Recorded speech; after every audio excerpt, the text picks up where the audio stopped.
आपने कभी अपनी हार्ट रिपोर्ट में ईएफ या इजेक्शन फ्रैक्शन लिखा हुआ देखा होगा, लेकिन अक्सर लोग इस नंबर को इग्नोर कर देते हैं क्योंकि समझ नहीं आता कि इसका एक्चुअल मतलब क्या है। रियलिटी ये है कि ईएफ एक बहुत इंपॉर्टेंट पैरामीटर है जो डायरेक्टली बताता है कि आपका हार्ट कितना एफिशिएंटली काम कर रहा है। सिंपल लैंग्वेज में समझे तो हार्ट एक पंप की तरह काम करता है। हर हार्ट बीट में हार्ट ब्लड को कॉन्ट्रैक्ट करके बॉडी के डिफरेंट पार्ट्स तक भेजता है।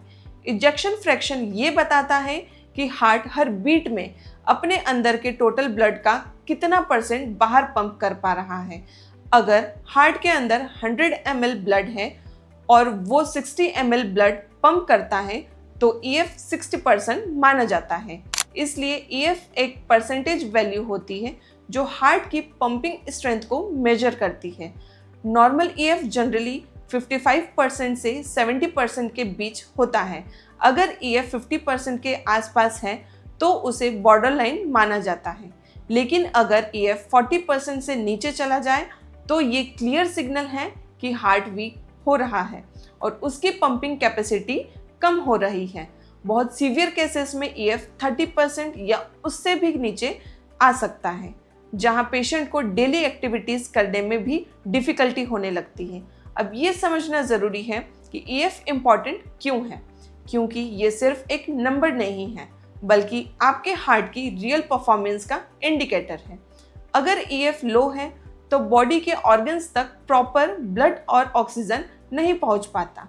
इस वजह से फटीग, सांस का फूलना, वीकनेस, चक्कर आना या पैरों में सूजन जैसे सिम्टम्स डेवलप होते हैं। कई बार लोग इस सिम्टम्स को नॉर्मल वीकनेस समझकर इग्नोर कर देते हैं, लेकिन असल में ये हार्ट की रिड्यूस्ड पंपिंग कैपेसिटी का सिग्नल होता है। एक और इम्पॉर्टेंट बात यह है कि हर हार्ट पेशेंट में ईएफ लो होना ज़रूरी नहीं होता। कुछ लोगों का ईएफ नॉर्मल होता है लेकिन उन्हें ब्लॉकेज या एंजाइना की प्रॉब्लम होती है। इसलिए ईएफ हार्ट हेल्थ का एक इम्पॉर्टेंट पार्ट है, लेकिन पूरी पिक्चर नहीं है। फिर भी जब ईएफ लो होता है तो सिचुएशन थोड़ी सीरियस हो जाती है और प्रॉपर मैनेजमेंट ज़रूरी होता है। लो ईएफ होने के कॉमन रीजंस समझना भी इम्पॉर्टेंट है। सबसे कॉमन कॉज होता है हार्ट अटैक या आर्टरीज में ब्लॉकेज, जिससे हार्ट मसल डैमेज हो जाती है। जब मसल वीक हो जाती है तो वो एफिशिएंटली कॉन्ट्रैक्ट नहीं कर पाती और ईएफ गिर जाता है।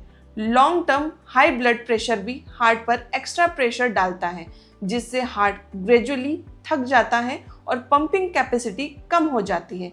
डायबिटीज़ भी ब्लड वेसल्स को डैमेज करती है और इनडायरेक्टली फंक्शंस को अफेक्ट करता है। इसके अलावा infections, viral myocarditis, alcohol abuse, smoking और सेडेंटरी लाइफस्टाइल भी ईएफ को इम्पैक्ट कर सकते हैं। अब सबसे इम्पॉर्टेंट सवाल, क्या ईएफ इम्प्रूव हो सकता है? कई केसेस में आंसर है हाँ। अगर प्रॉब्लम अर्ली स्टेज में डिटेक्ट हो जाए और प्रॉपर ट्रीटमेंट और लाइफस्टाइल चेंजेस फॉलो किए जाएं तो ईएफ इम्प्रूव या स्टेबलाइज हो सकता है। सबसे पहला स्टेप है रूट कोज को कंट्रोल करना। ब्लड प्रेशर, शुगर और कोलेस्ट्रॉल को स्ट्रिक्ट कंट्रोल में रखना ज़रूरी है। अगर ये पैरामीटर्स कंट्रोल में नहीं है तो हार्ट पर लोड बढ़ता है। लाइफस्टाइल का रोल यहाँ बहुत बड़ा है। रेगुलर वॉकिंग, लाइट एक्सरसाइज और ब्रीदिंग प्रैक्टिस हार्ट की एफिशिएंसी को इम्प्रूव करते हैं। लेकिन एक इम्पॉर्टेंट पॉइंट ये है कि अगर ईएफ ऑलरेडी लो है तो हैवी एक्सरसाइज या जिम बिना डॉक्टर के एडवाइस के स्टार्ट नहीं करना चाहिए। कंट्रोल्ड और गाइडेड फिजिकल एक्टिविटी ही सेफ होती है। डाइट भी उतना ही इम्पॉर्टेंट फैक्टर है। Oil, processed food, excess sugar और रिफाइंड कार्ब कम करना जरूरी है। Fibre rich diet, fruits, vegetables और बैलेंस न्यूट्रिशन हार्ट को सपोर्ट करते हैं। स्ट्रेस मैनेजमेंट भी इक्वली इम्पॉर्टेंट है, क्योंकि क्रॉनिक स्ट्रेस हार्ट पर प्रेशर नेगेटिव इफेक्ट डालता है। ऐसे केसेस में स्ट्रक्चर, मॉनिटरिंग और प्रॉपर गाइडेंस बहुत ज़रूरी होती है। आप अपने नियरेस्ट माधोबाग क्लिनिक या हॉस्पिटल विजिट कर सकते हैं, जहां हार्ट पेशेंट्स के लिए आयुर्वेदिक अप्रोच के साथ लाइफस्टाइल करेक्शन और हार्ट फंक्शन इंप्रूव करने पर फोकस किया जाता है। यहाँ गोल सिर्फ सिम्टम्स कंट्रोल करना नहीं, बल्कि रूट कॉज पर काम करना होता है। एक प्रैक्टिकल बात याद रखिए, EF एक स्टैटिक नंबर नहीं है, ये टाइम के साथ चेंज हो सकता है। इसलिए अगर आपका EF एक बार लो आया है तो रेगुलर फॉलो अप मॉनिटरिंग ज़रूरी है। इम्प्रूवमेंट पॉसिबल है, लेकिन उसके लिए कंसिस्टेंसी और डिसिप्लिन चाहिए। अगर आपको सिम्टम्स जैसे ब्रेथलेसनेस, फटीग या स्वेलिंग फील हो रही है, या आपको बीपी, डायबिटीज़ या हार्ट प्रॉब्लम का हिस्ट्री है, तो इको टेस्ट करवाना हेल्पफुल हो सकता है। ये टेस्ट सिंपल और नॉन इन्वेसिव होता है और आपके हार्ट फंक्शन के बारे में क्लियर आइडिया देता है। आखिर में एक सिंपल बात समझ लीजिए, EF सिर्फ एक नंबर नहीं है, ये आपके हार्ट की वर्किंग कैपेसिटी का रिफ्लेक्शन है।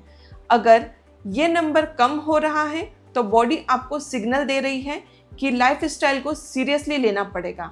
अर्ली एक्शन लेने से आप फ्यूचर के मेजर कॉम्प्लिकेशंस को अवॉइड कर सकते हैं।